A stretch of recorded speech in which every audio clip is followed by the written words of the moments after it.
मान्यवर, मणिपुर में जो हिंसक घटनाएं हुई है वो क्यों हुई है, क्या स्थिति है और इससे निपटने के लिए हमने क्या कुछ किया है, इसकी डिटेल बात मैं अभी करूंगा।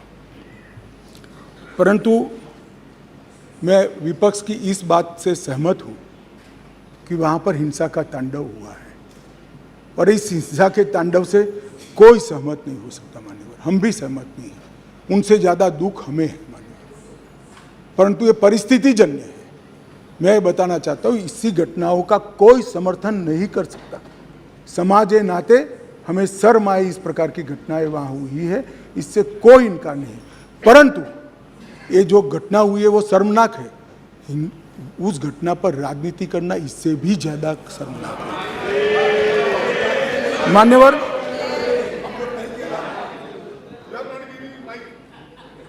मान्यवर, एक भ्रांति देश भर की जनता के सामने फैलाई गई है कि यह सरकार मणिपुर पर चर्चा के लिए तैयार नहीं है। मैं आज भरे सदन के अंदर आपके माध्यम से सदन को बताना चाहता हूं कि सदन आहूत भी नहीं हुआ था। मैंने पत्र लिखकर अध्यक्ष जी से मांग की थी कि मैं चर्चा के लिए तैयार हूं, इसमें समय मर्यादा मत बनाइए। प्लीज बैठो बैठो बैठो प्लीज प्लीज प्लीज प्लीज।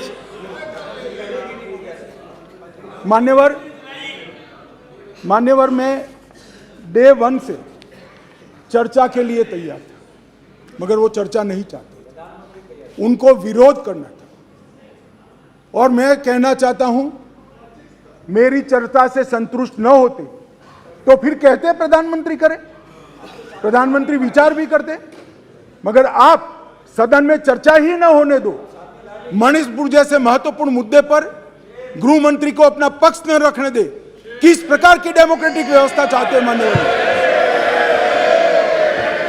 और क्या आप सोचते हो कि शोर शराबा कर आप मुझे चुप कर दोगे? आप चुप नहीं कर सकते हो।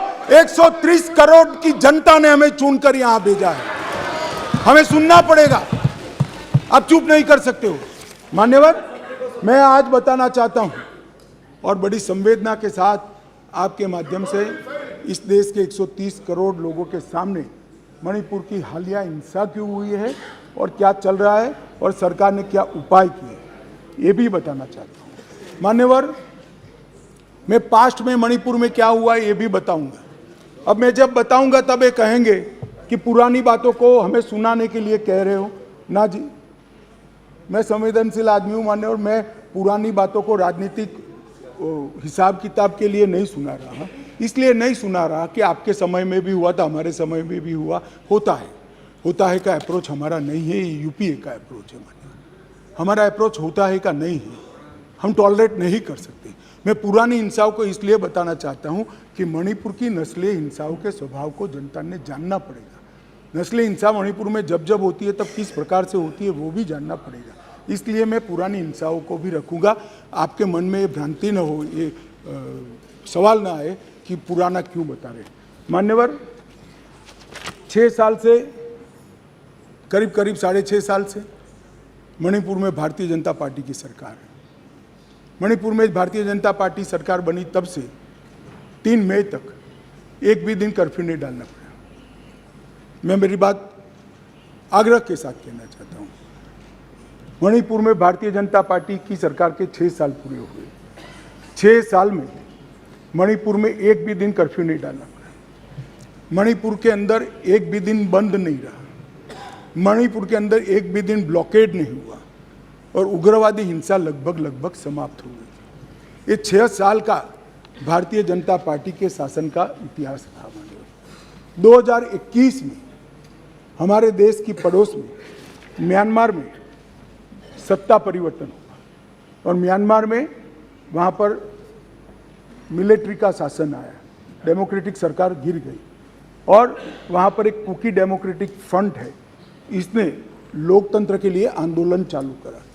जब कुकी डेमोक्रेटिक फ्रंट ने लोकतंत्र के लिए आंदोलन चालू करा, वहाँ की मिलिट्री शासन ने इन पर कड़ाई करना शुरू की, दबिश बनाना शुरू की और चूंकि म्यांमार की बॉर्डर फ्री बॉर्डर है मान्यवर, वहाँ फेंसिंग नहीं है और आज से नहीं, आज़ाद हुए तब से नहीं है, फेंसिंग नहीं है।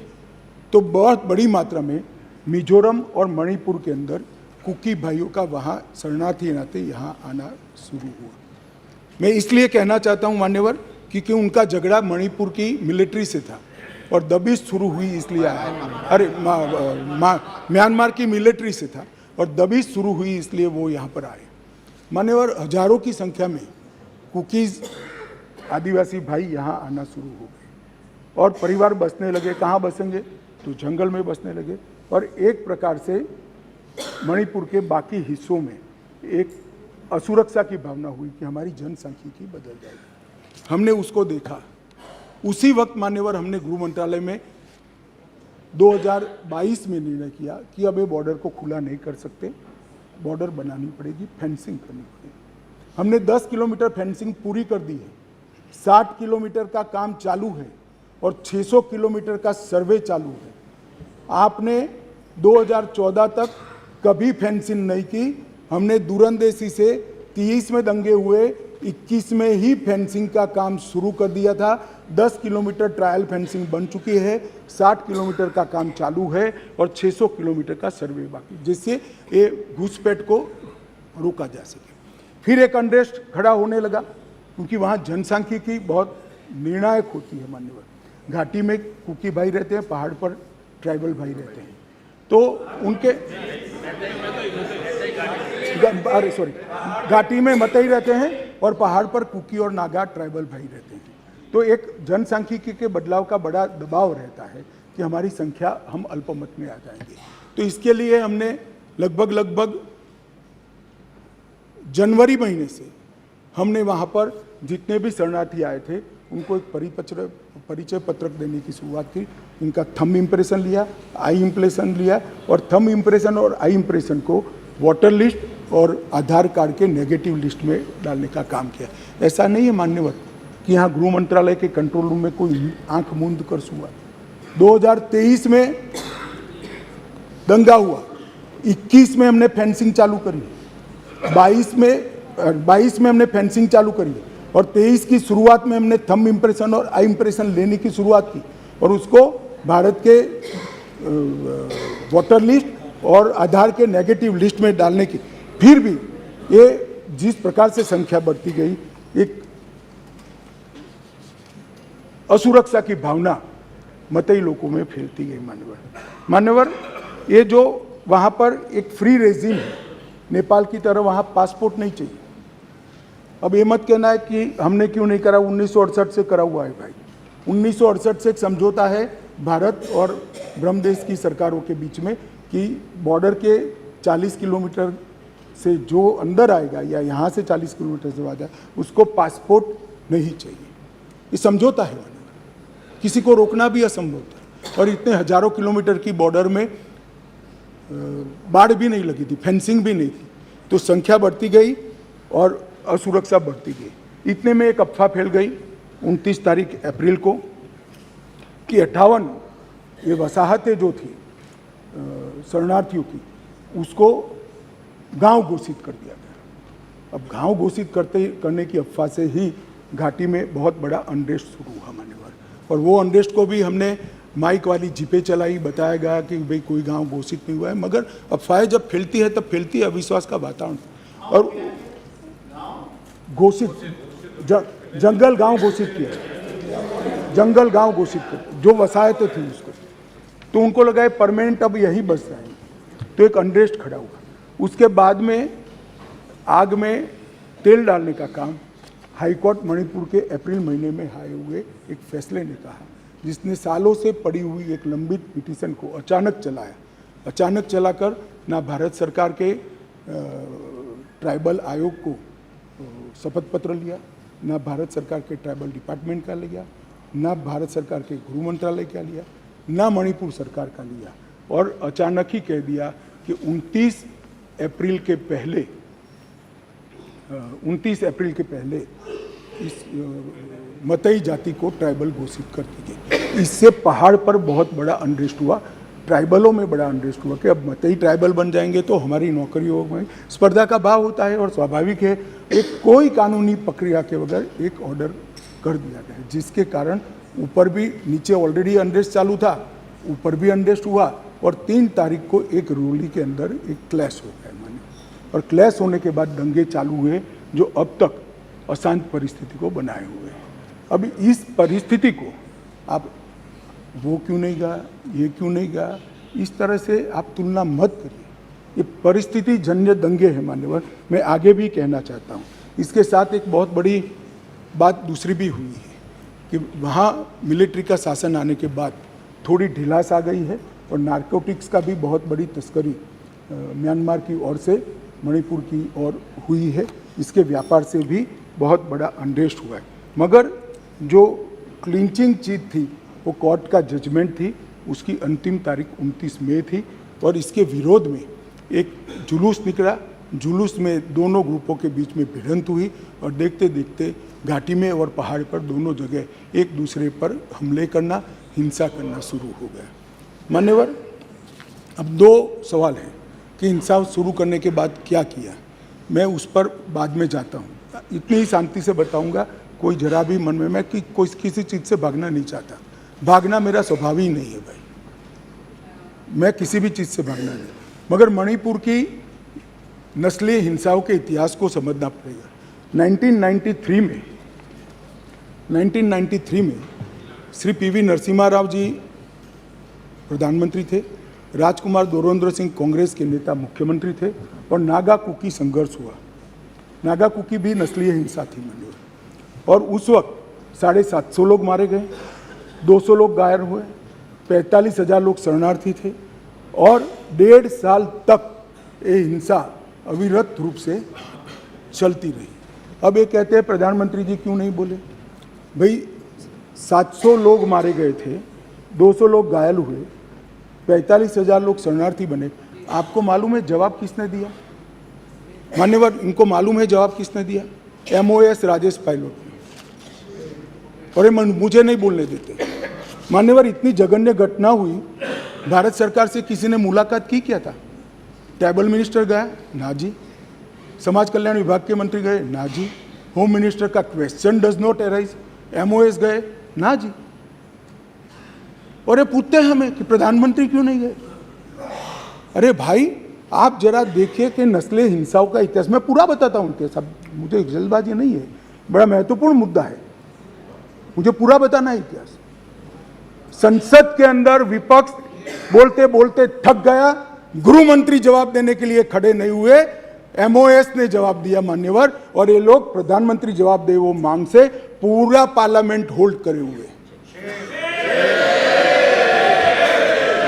मान्यवर, 1993 में दूसरी बार संघर्ष हुआ, मतई पंगल संघर्ष हुआ, 100 लोग मारे गए, वो भी 1 साल तक चला और राज्यसभा में गृह मंत्री ने जवाब दिया, बस, लोकसभा में नहीं। और ये कह रहे हैं प्रधानमंत्री जवाब दे। मुलाकात की? किसी ने नहीं की, ना गृह मंत्री ने, ना MOS ने, किसी ने नहीं की।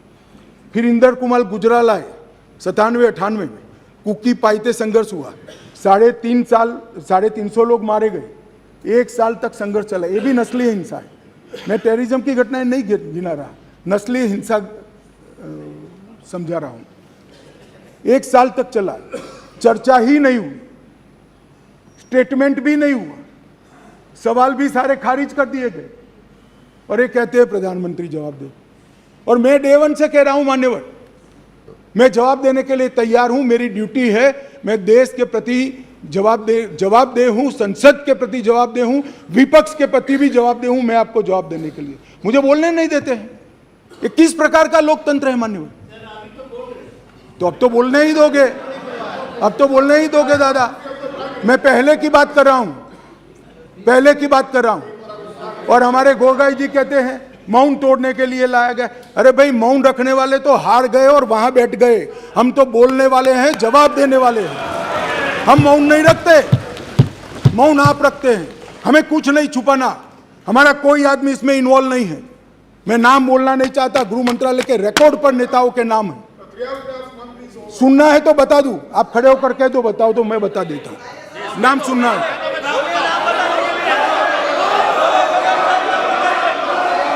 मान्यवर, बाद में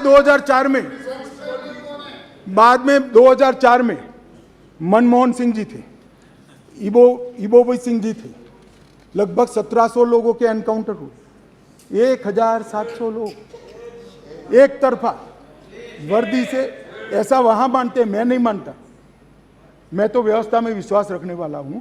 वहां लोग मानते हैं वर्दी से की हुई नस्ली हिंसा थी। 1700 सुप्रीम कोर्ट ने संज्ञान लिया, ढेर सारी एसआईटियां बनी, मगर किसने जवाब दिया? कोई नहीं, एक चर्चा नहीं, ना एमओएस ना मिनिस्टर। अब मुझे बताइए भाई, चिदम्बरम साहब थे और वहां राज्यसभा में मेरा हिसाब मांगते थे, मुझे बोलने नहीं देते। मैं आपके माध्यम से देश की जनता को कहना चाहता हूं, ये परिस्थिति जन्य नस्लीय हिंसा है, इसको राजनीति का मुद्दा नहीं बनाना चाहिए। और मान्यवर 3, 4, 5 मैं पूरे देश को बताना चाहता हूं, इस देश के प्रधानमंत्री ने रात को 4 बजे भी मुझे फोन किया है और दूसरे दिन 6:30 बजे मुझे फोन से उठाया भी इस देश के प्रधानमंत्री ने।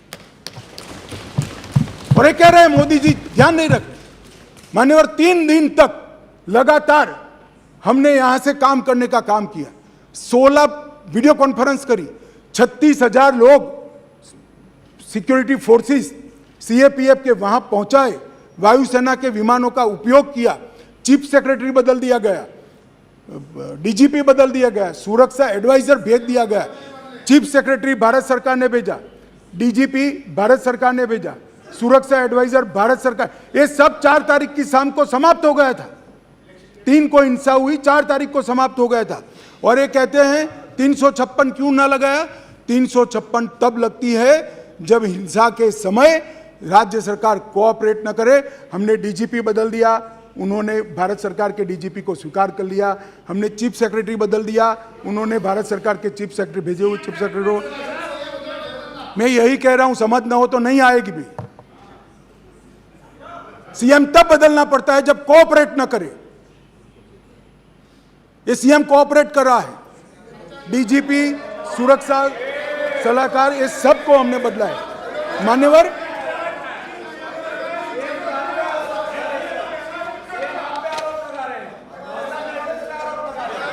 भाई बैठ जाओ यार, कृपया आप इतनी चिंता करो कि मैं आसाम पर न जाऊं। मान्यवर यूपीए के शासन में वहां नाकाबंदी की जाती थी, ब्लॉकेड लगाए जाते थे। 1 साल में 139 दिन से 30 दिन तक का ब्लॉकेड रहा, 5 साल तक ब्लॉकेड लगे और उस वक्त पेट्रोल के दाम 1200 रुपये तक पहुंचे थे। हमने 28 दिन में पूरा काम पूरा कर रेलवे को वहां पहुंचा है और अबाधित रूप से आज सप्लाई वहां पर चालू है और दामों को बढ़ने लगे, अबाधित रूप से। और इतनी कठिन परिस्थिति थी कि कुकी एरिया में मतई ड्राइवर नहीं जा सकते थे, मतई एरिया में कुकी ड्राइवर नहीं जा सकते। हम आसाम से ट्रक भी लाए, ड्राइवर भी लाए, सेना को भी लगाए और जाकर दामों को हमने कंट्रोल करने का काम किया है। मान्यवर मैं हिंसा की भी आंकड़े देना चाहता हूं। मैं क्यों कह रहा हूं कि आप राजनीति कर रहे हो, मैं लॉजिक के साथ कह रहा हूं। मान्यवर अब तक 152 लोग मारे गए, इसमें कोई छुपाने की जरूरत नहीं है। ये सोशल मीडिया के ज़माने में छिप भी नहीं सकता है और हमारा स्वभाव भी छिपाने का नहीं है। मान्यवर 152 लोग मारे गए हैं, इसकी एनालिसिस क्या है? मई में 107 मारे गए, मई महीने में। आज हम अगस्त में, जून में 30 मारे गए, जुलाई में 15 मारे गए और अगस्त में अब तक 4 मारे गए। मान्यवर मई में जो 107 मारे गए उसमें से 68 लोग 3, 4 और 5 में पहले 3 दिन में ही मारे गए। मैं इसके माध्यम से ये कहना चाहता हूं मान्यवर कि हिंसा धीरे धीरे कम हो रही है। हम हिंसा में की आग में तेल डालने का काम न करें, हम तेल न डालें। तेल कैसे डाला जाता है मैं बताता हूं। श्री राहुल गांधी जी यहाँ से वहाँ मुलाकात करें, मैं बड़ा स्वागत करता हूँ। संवेदना है, मणिपुर की चिंता है। गए एयरपोर्ट पर उतरे, उन्होंने कहा कि भाई हमें चूड़ाचांदपुर जाना है। ठीक है भाई, अगले दिन जाने वाले थे, पहले दिन कहा कोई बात नहीं, चाहिए आप जरूर जाना चाहिए। हमने कहा हेलीकॉप्टर से चले जाइए, कि नहीं मैं रोड से जाऊंगा। पुलिस ने रोकना पड़ा। फिर 3 घंटे तक ऑल इंडिया लाइव कराकर ये नाटक देश को दिखाया और फिर 4 बजे दूसरे दिन हेलीकॉप्टर से चले गए। भाई हेलीकॉप्टर से चले जाते तो क्या आपत्ति थी, हमने सुरक्षा की पूरी व्यवस्था की थी, परंतु इस प्रकार की काम करने के लिए वहां जाना, इसको पॉलिटिक्स कहते हैं गौरव जी। आप वहां जाते हैं तो कोऑपरेट करिए। चूड़ाचांदपुर जाने से कोई नहीं रुक रहा, हम हेलीकॉप्टर से भेज रहे हैं, आप जाना नहीं चाहते, नहीं मैं बाय रोड ही जाऊंगा। चलो बाय रोड जाना है, जनता को दिखाना है, तो फिर दूसरे दिन क्यों गए? दूसरे दिन भी न जाते, दूसरे दिन भी गए तो पहले दिन सत्याग्रह दिखाना था। भाई इस तरह की पॉलिटिक्स ऐसी विषम परिस्थितियों में मत करिए। क्या आप मानते हैं, आप क्या मानते हैं कि सरकार को आप इस तरह से परेशान करेंगे, चाहे वहां की हो या यहाँ की, और जनता नहीं जानती है? जनता ये सारा जानती है और पहचानती भी है। इसलिए मैं कह रहा था, अधीर रंजन जी चले गए, मैं पॉलिटिक्स नहीं कर रहे तो मैं बताता रहा पॉलिटिक्स कर रहे। मान्यवर, हमने लगभग 14,898 लोगों को अरेस्ट किया है और हर केस की FIR 1106 FIR रजिस्टर कर दी गई है। अब अंत में जो शर्मनाक वीडियो आया, मैं इसके बारे में भी कहना चाहता हूँ। मान्यवर, ये वीडियो 4 मई के दिन की दुर्भाग्यपूर्ण घटना है। दुनिया में किसी भी जगह पर, किसी भी स्थान पर, किसी महिला के साथ, किसी युवा महिला के साथ इस तरह की घटना समाज के नाम पर धब्बा है। मान्यवर, इसका कोई समर्थन नहीं कर सकता, ना ये सदन कर सकता है, ना कोई पॉलिटिकल पार्टी ना कर सकती है, यहाँ की ना वहाँ की। मेरे मन में एक छोटा सा सवाल, मेरे मन में तो नहीं आया, कुछ मीडिया के मित्र जो ऊपर बैठे हैं उन्होंने डाल दिया। उन्होंने मुझे पूछा कि अमित भाई ये 4 मई का वीडियो संसद सत्र के 1 दिन पहले ही क्यों आया? अगर किसी के पास वीडियो था तो वीडियो DGP को देना चाहिए या नहीं देना चाहिए? मानिए किसी के पास वीडियो था तो पुलिस तंत्र को देना चाहिए या नहीं देना चाहिए? उसको सार्वजनिक करना चाहिए क्या? वो महिला के सम्मान की तो सोचो ना जी। इंटेलिजेंस का सवाल नहीं था भाई, वहां उस वक्त इतने हुड़दंग में। एक मिनट, इंटेलिजेंस के पास नहीं आया, मगर आपको देना चाहिए था या नहीं देना चाहिए था? आपको देना चाहिए था या नहीं देना चाहिए? हाँ, दादा का काम टीवी में बताने का है। दादा का काम। मान्यवर, फिर भी मैं टाइमिंग में ज्यादा नहीं जाना चाहता।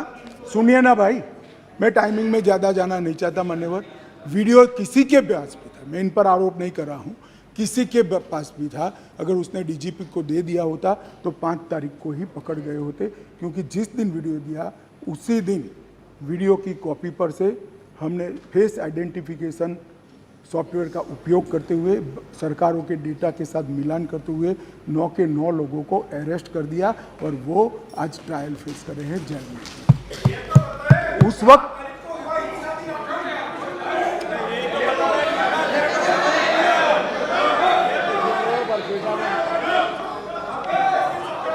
मान्यवर,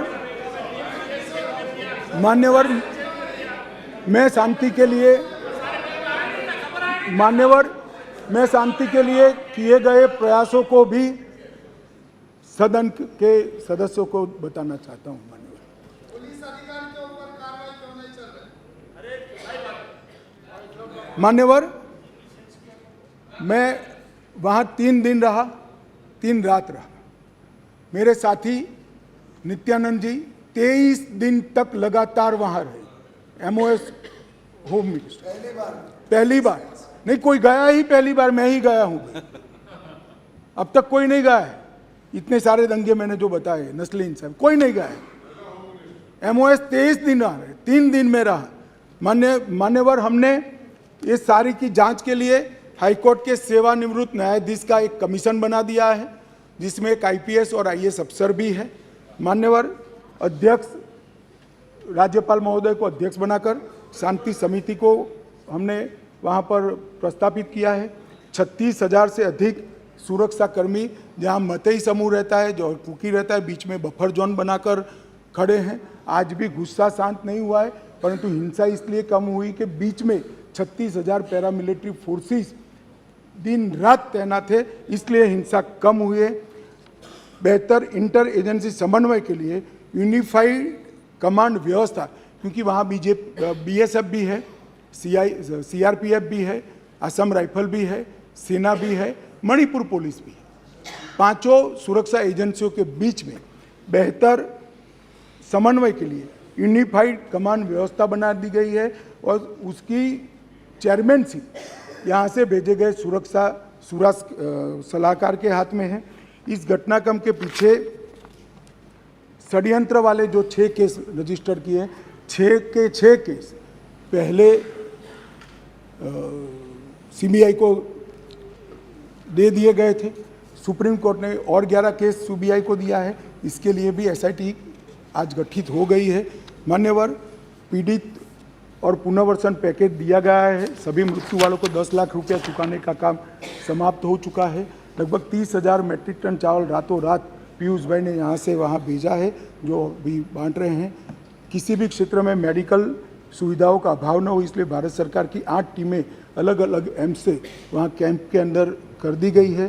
कोर्ट में मुकदमों में किसी की एक्स पार्टी सुनवाई न हो, इसलिए चारों प्रभावित जिलों के डिस्ट्रिक्ट कलेक्टर के वहाँ वीडियो कॉन्फ्रेंस की सुविधा कर दी है, तो हाईकोर्ट में जाना नहीं पड़ता है, सबकी सुनवाई वहीं से हो रही है। बच्चों का ऑनलाइन एजुकेशन चालू हो गया है। घाटी में 98% स्कूलें खुल गई है, 80% उपस्थिति रहती है। 2% स्कूलों में कैंप चल रहे हैं, वो भी अब अस्थायी शेल्टर बनाने की शुरुआत हमने कर दी है। राहत सामग्री सुलभता से मिले, इसके लिए भी हमने ढेर सारे प्रयास किए हैं और सुरक्षा की समीक्षा भी हर सप्ताह मैं यहाँ से वीडियो कॉन्फ्रेंस से यूनिफाइड कमांड के साथ करता हूँ। गृह सचिव हर दूसरे दिन करते हैं और DI भी हर रोज करते हैं। मान्यवर, इतनी क्लोज वॉच के साथ वहाँ शांति बनाने का प्रयास चल रहा है। मैंने आगे कहा कि पुरानी सरकारों में किसी में 9 महीना हुआ, किसी में 1.5 साल हुआ। मैं इतना जरूर कहना चाहता हूँ मान्यवर, कम से कम समय में ये हिंसा को शांत करने का काम हम कर पाएंगे, ऐसा मुझे भरोसा है। आज ये सदन जब तब सदन को मैं विश्वास दिलाना चाहता हूँ कि मणिपुर के अंदर भाई ये बहुत यार बाद में पूछो ना, बाद में पूछो, बैठ जाओ प्लीज। सीमा की सुरक्षा को सुनिश्चित करने के लिए बाड़ बनाने का काम शुरू हो चुका है। बाकी बाड़ का सर्वे हमने और गति से चालू किया है। बायोमेट्रिक्स लेने की गति भी हमने बढ़ा दी है और मैं इस सदन के माध्यम से मणिपुर के दोनों समुदायों से करबद्ध निवेदन करना चाहता हूँ, हिंसा किसी भी समस्या का समाधान नहीं है। वार्ता करिए। अभी हम मतई समुदाय के साथ भी वार्ता कर रहे हैं, मैं स्वयं कर रहा हूँ। कुकी समुदाय के साथ भी वार्ता कर रहे हैं, आज भी की थी, मैं स्वयं कर रहा हूँ। मेरा अनुरोध है कि साथ में बैठकर, भारत सरकार के साथ बैठकर इस समस्या का समाधान निकाल दीजिए। अफवाहों से ज़्यादा अविश्वास का वातावरण हुआ है। भारत सरकार की जरा भी मंशा नहीं है कि वहाँ की डेमोग्राफी को चेंज कर दिया जाए। घुसपैठ को भी हम रोकेंगे। हमने राजद्वारी तरीके से म्यांमार के साथ भी बात की है और हर प्रयास हम करना चाहते हैं जो हम कर पाते हैं। मान्यवर, मैं इतना ही कहना चाहता हूँ कि इस विषय पर राजनीति नहीं करनी चाहिए। ये विषय ऐसा है जिसमें किसी की जान गई है, किसी का सम्मान गया है, किसी के साथ दुर्व्यवहार हुआ है।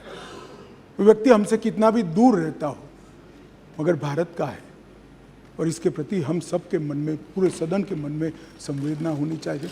मैं मानता हूं कि इस शांति की अपील में मेरी बात रखने के बाद सदन के दोनों ओर के सदस्य शांति की अपील में जुड़ेंगे। मैं बाकी सबका तो भरोसा नहीं दे सकता, मगर NDA के सारे सदस्य तो जुड़ेंगे, इसका मुझे भरोसा है।